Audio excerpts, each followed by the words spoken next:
Hey, how's it going everybody? Taco from Taco Tuesday here, and today I'm bringing you another group base. A few basic facts: this base is generally a little more expensive than my other bases, so to start it off with our cost, it's going to cost you 47,000 stone, 7,950 wood, and 11,000 metal frags. Now since this group base is a little more expensive, it's also going to be a little bigger, so this base is recommended for around 5 people.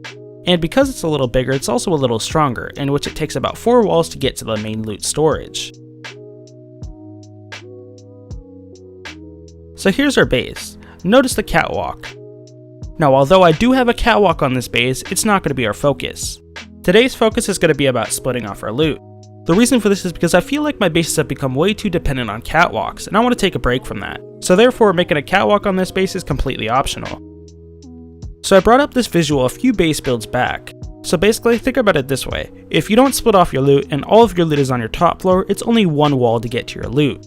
But if you split off your loot 50% on the bottom floor and 50% on the top floor, it will be an additional 2 walls to get all the loot, which literally takes no effort to accomplish. All you gotta do is just move half of your loot downstairs. So we're gonna do the same exact thing with our base. I already went ahead and labeled my loot room locations. We have 2 loot rooms, one on the top floor and one on the bottom floor. On the top floor, I recommend that you store 50% of your resources and most of your weapons and armor. On the bottom floor, we're going to store the other 50% of our resources as well as our main loot, such as explosives and vital resources. The reason why we're storing our main loot at the bottom floor and not on the top floor is because the raiders are most likely going to blow through the roof. And also it's a little cheaper to blow through the roof than it is to blow through the bottom floors, which is why I recommend that you store your main loot at the bottom floor. So anyways, enough talk, let's show you guys the base.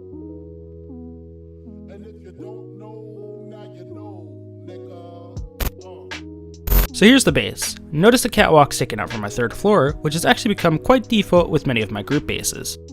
So here's our entrance. Notice how we're using a stone barricade to allow us to get up easily. We are using an armored door, that way we can hide the sheet metal doors to make the base appear much stronger.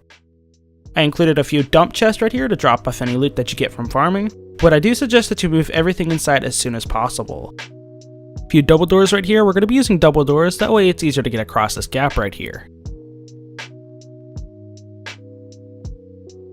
And now we are basically in the core of our base. What I like about this base is it has this nice and open feel, which is really good for when you're playing in a group. Here's just a little detour, pretty much it's going to be the same thing all the way around.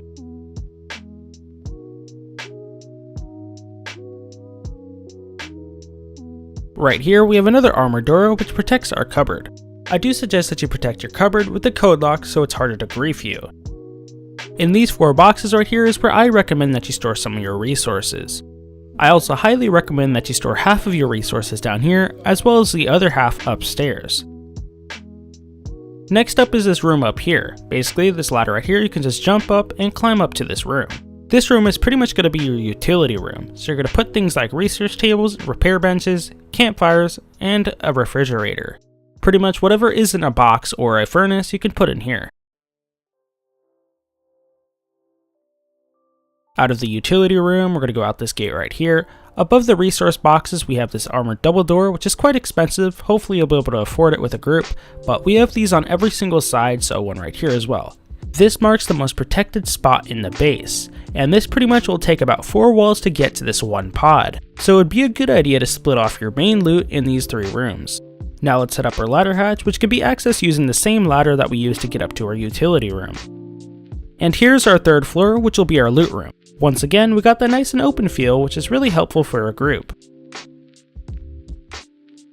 Behind the sheet metal double doors are going to be your loot room pods. There are 3 loot room pods, and in each and every one of these loot room pods, we have 4 small boxes and 4 large boxes. Basically, you do whatever you want for these loot room pods. So maybe you can have armor and guns in one, and raid supplies in the other. The cool thing about these 2 is they're actually 2 walls from wherever you blow through, so it's not that easy to raid these either. Obviously, they're not as strong as the ones downstairs, but that's still okay. Next we have our sleeping bags, which you can of course replace with beds if you'd like. We also have these boxes over here which are going to be dedicated to our resources. The reason why I put my resources in the center is because whenever I need to craft something, I don't want to have to go tearing through loot room pods to look for my crafting supplies. Next, we have these little side sectors right here. There are 3 of these sectors that have 5 furnaces and a utility structure. And I do realize that I already made a utility room, but I'm going to put utility structures up here anyways because I want it to look cool. The next thing I want to show you is this room up here. Pretty much if you jump crouch on top of the large boxes, you'll meet up to this door up here. So because everybody knows that I've been growing my hemp down in the basement, the police have been catching on and have been wanting to confiscate my weed. So what I've now done is I've actually moved it to the attic, so hopefully they won't find it up there. Enough with the jokes, you guys can do whatever you want with this room. So let's now head out onto our catwalk. So I've decided not to focus too much on my catwalk this design. The reason for this is because I do realize that I've become way too dependent on catwalks, so I'm going to take a break from the catwalks and focus on other things. But anyways, if you do want to set up a catwalk, which is completely optional, I recommend doing something like this with a few auto turrets. Me and my group have actually been able to set this base up with 6 auto turrets on Rustified main, so it's definitely possible. One thing I do see the catwalk being used for is as a shooting floor. It's nice and open, so it's pretty good for any of you guys who don't like to sit behind windows all day, and you do have these low walls up here, that way you can actually have a protected spot. And yeah guys, that's pretty much it for the base tour, so let's show you guys how to build it.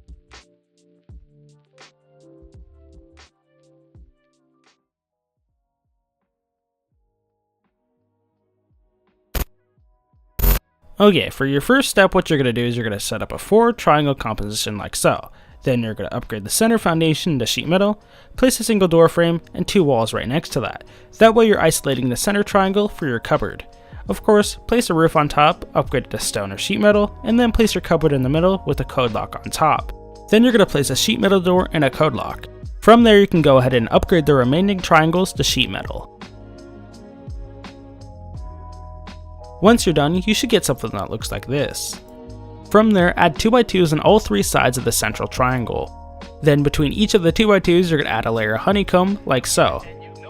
Then what you're now going to do is you're going to head over to the edge of the 2x2, remove one of the squares and replace it with a triangle. Then remove the other square and replace that one with a triangle. That way we get a double layer. And here's your end result. Once done, just upgrade everything to sheet metal. Once everything is upgraded to sheet metal, head over to these 2 squares and place a door frame on the right. Use either single doors or double doors, completely up to you. Then upgrade your door frames to stone. And once you're done, this is what you should have so far. Then what you're going to do is you're going to head down over here, and you're going to place 3 walls to the left of each door frame.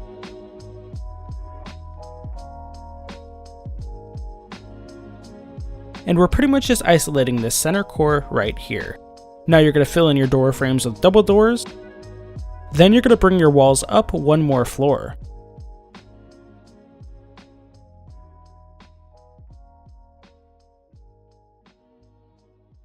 Then you're going to place a few U-shaped stairs, that way you can get on top of your walls. Then right above your sheet metal double door, you're going to place a ladder hatch frame, so 1 right there, 1 right over here, and another 1 right over here. Go ahead and upgrade those ladder hatch frames to stone or sheet metal. I'm going to upgrade them to stone just because they look a lot nicer. Then from there, just fill in the rest of the sheet metal floors.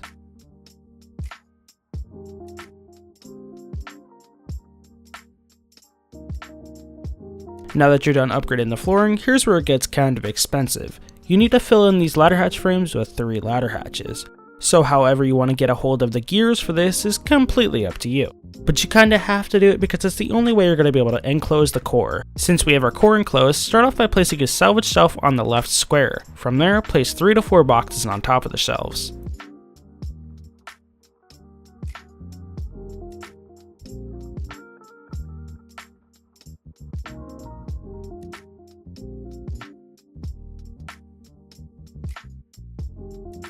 Then what you're going to do is you're going to place a double door frame right here, upgrade that to sheet metal or stone, and another one right here. Now just do it on every single triangle. Then on every door frame that's physically touching the shelf, you're going to place a pair of sheet metal double doors.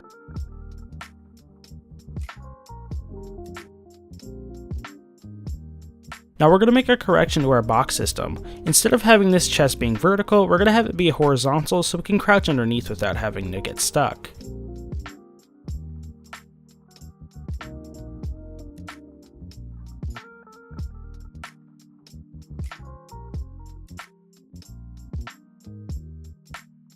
Then you're going to place the ladder on the wall frame. It doesn't really matter where you place it. Then you're going to head up top and you're going to place in some sheet metal floors.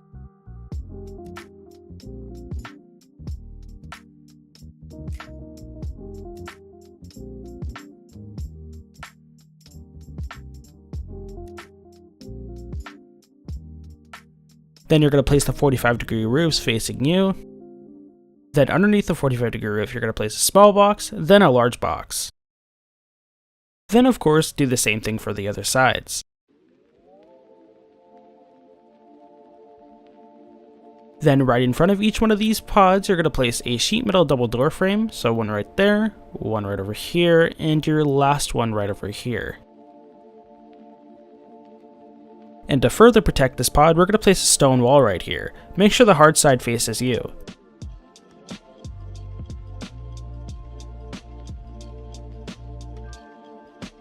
Then go ahead and place in your sheet metal double doors. From there, just set up your utility room.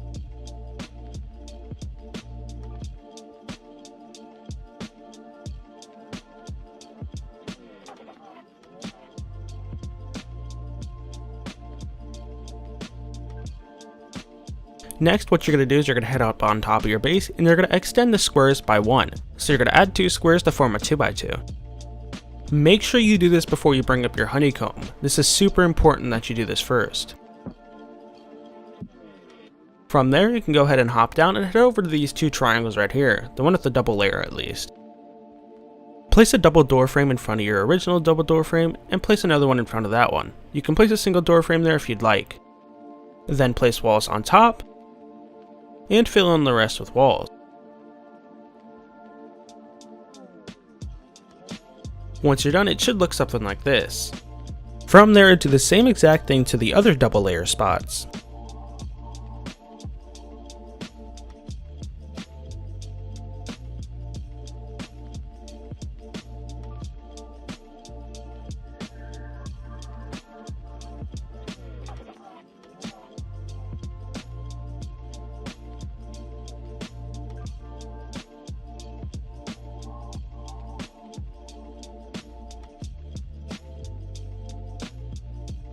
What you're going to do for this strip of honeycomb, or these 6 triangles, is you're going to place 5 walls like so. So 1, 2, 3, 4, 5. Do not enclose yourself in because you want to be able to get out.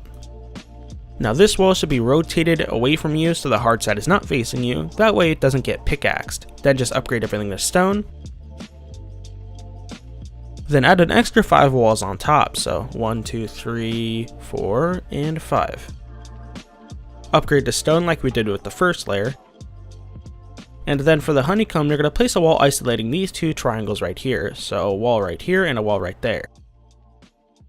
Same thing with these 2 triangles, you're going to place 2 walls. Make sure the hard side is facing you though. And for your final placement, you're going to head out and you're going to place your 2 walls to close it in. Upgrading the walls to stone is going to be kinda hard because it might be too tall for you, so if you want to build up, you can do so. For me, I'm just going to use no clip because I'm too lazy. And that's what you should end up with. From there, just do the exact same thing for the other 2 sides.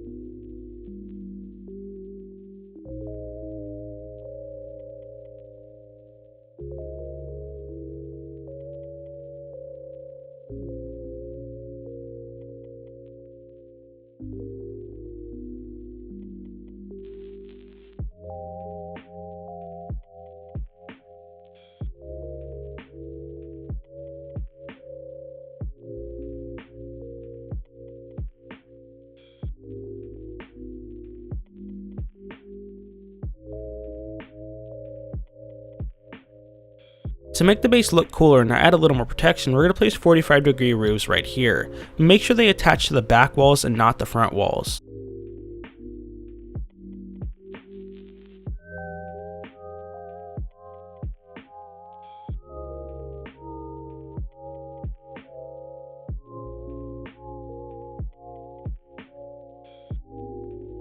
Now since all our honeycomb is done, we can go ahead and place in some sheet metal floors. Not too hard, all you gotta do is just place them on the honeycomb strips.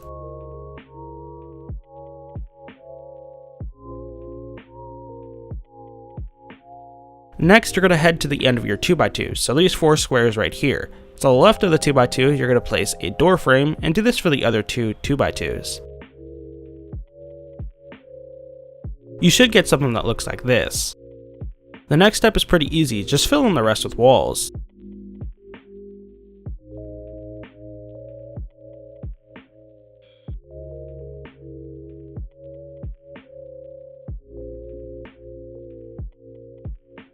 Now on the end of the 2x2 you're going to place 2 walls like so you're isolating this 2x1. We're pretty much setting up our walls to make our loot room. Now before you place these walls right here, I want you to do something. As you see, because I made a mistake and I already placed the walls before I placed the ceilings, I can't place the ceiling. So make sure you place in the sheet metal squares before you bring up the double layer walls. So once you have the sheet metal flooring down, go ahead and place in your double layer walls. Of course, I forgot to because I'm not very smart. Next step, between each loot room, what you're going to do is you're going to place not a wall, but you're going to place 2 double door frames. So one double door frame right there and another one right there. Upgrade them to stone or sheet metal, and then do the same thing for the other 2 sides. Then in front of each loot room, you're going to place another 2 door frames. I'm going to upgrade these ones to stone because I already upgraded the other ones to sheet metal. What we're going to start off doing is by placing the 6 boxes in the center triangle. This isn't too hard, so I'm going to speed this one up.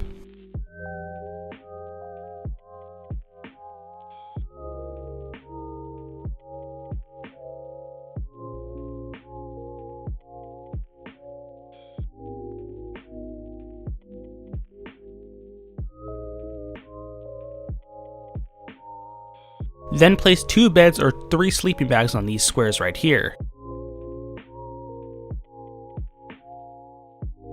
Then you're going to head into your loot rooms and place your salvage shelves. It's going to be kind of tricky, so I do recommend that you practice doing this. You should be able to fit 2 of them, and they should not stick through the sheet metal door.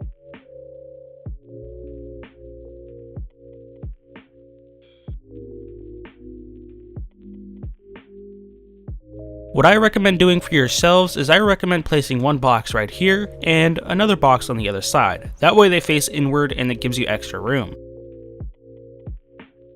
Then you're going to place your large boxes on the top the same way you did it on the bottom.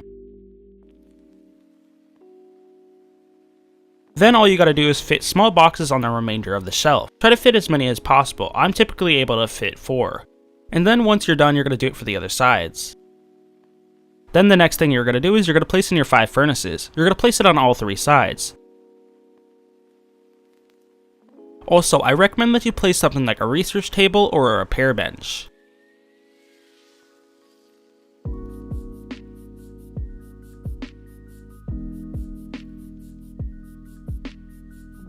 Now the next thing you should do is place in all your sheet metal double doors and your cell gates. Now go ahead and do so.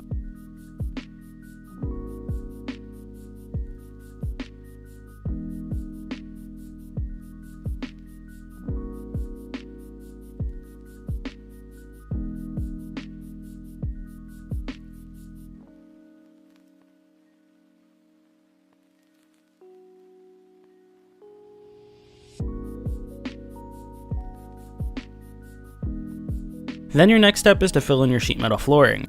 If you want to make an attic room, go ahead and do so, it really doesn't matter.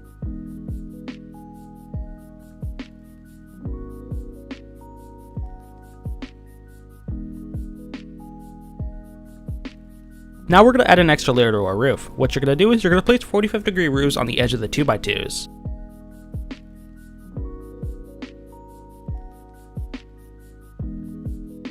Then from there, place walls to fill in the gap between each 45-degree roof.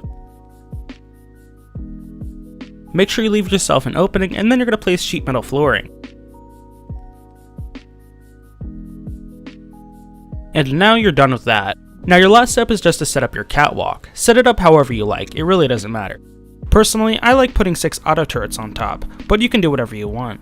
So anyways guys, thank you all so much for watching, like and subscribe if you haven't already, and I'll catch you guys in the next one.